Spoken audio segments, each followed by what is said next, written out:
Joining me now is Phil Evers. He's an associate professor of supply chain management at the University of Maryland. Professor, thank you for joining us. Thank you for having me. Well, what immediate concerns can we see with supply chain issues? So the immediate concerns really revolve around the ships that are stuck in the harbor and the freight that is being that is either coming into or trying to leave the harbor.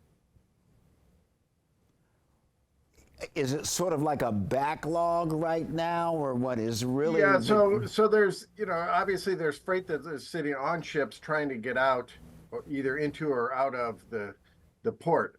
The freight that's in the bay, some of that could be diverted elsewhere, especially if we're talking about things like containers on ships. That can easily be not costly. It might be costly, but can easily be unloaded somewhere else. On the other hand, some freight that's in the harbor and product that's headed towards the harbor is much harder to divert. For example, with coal, Baltimore is one of the largest coal export facilities in the country. There are 2 coal piers up there, and a lot of coal headed towards the piers. That coal is going to be harder to divert. There aren't many other facilities that can handle coal, and it's just going to end up getting stacked up and probably backed up all the way to the mines. Baltimore, as you know, Professor Evers, is a major hub for cars. You mentioned containers and commodities. And of course, Baltimore is ranked first among U.S. ports for autos and light trucks. What does this mean for Baltimore and the state and perhaps the surrounding region? Well, again, over time, the other ports in the area, or say the Mid-Atlantic, anywhere from New York, New Jersey, down through Norfolk and on down to Savannah, let's say, can accommodate a lot of the container shipments and a lot of the automobile shipments, which means the big impact in central Maryland, the Baltimore area and all of central Maryland, is the slowdown and the closure of a lot of businesses. There's just going to be a lot of, nothing that can be done for a while until the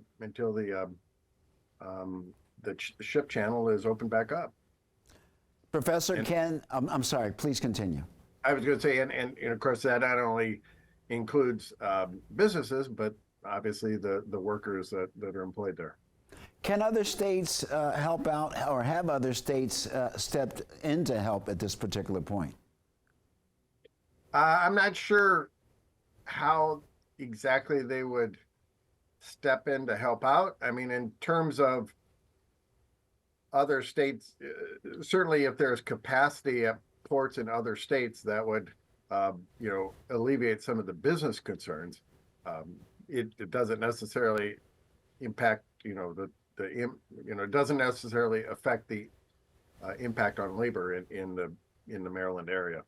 And as we move forward, Professor, I mean, is this just going to take time for things to get back to normal, or are there other steps that can be taken to maybe help expedite getting back to normal? Obviously, it just seems like priority one is to clear that area where the debris field exists. But, just from your expertise, what can take place to maybe, help move the process along further? Yeah, of course, the search and recovery efforts have to finish before anything else happens. Once that gets done and they start removing the debris, hopefully, and again, I'm not an engineer, so I can't speak to the timing of that, but hopefully that can be done in an expeditious, and I'm sure will be done as quickly and safely as possible, to get the port back in operations. The longer term issue is associated with the bridge itself. The bridge is part of of course, the Baltimore Beltway, and a lot of trucks use that bridge as an alternative to the tunnels. The 2 Baltimore tunnels do materials to be moved through those. So most trucks with hazardous materials go over the key bridge. Now that's no longer an option.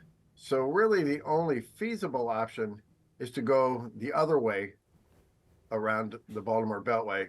And as you may know, the Baltimore Beltway on that side, the west and north side, is a lot like the Washington Beltway. It's very highly congested.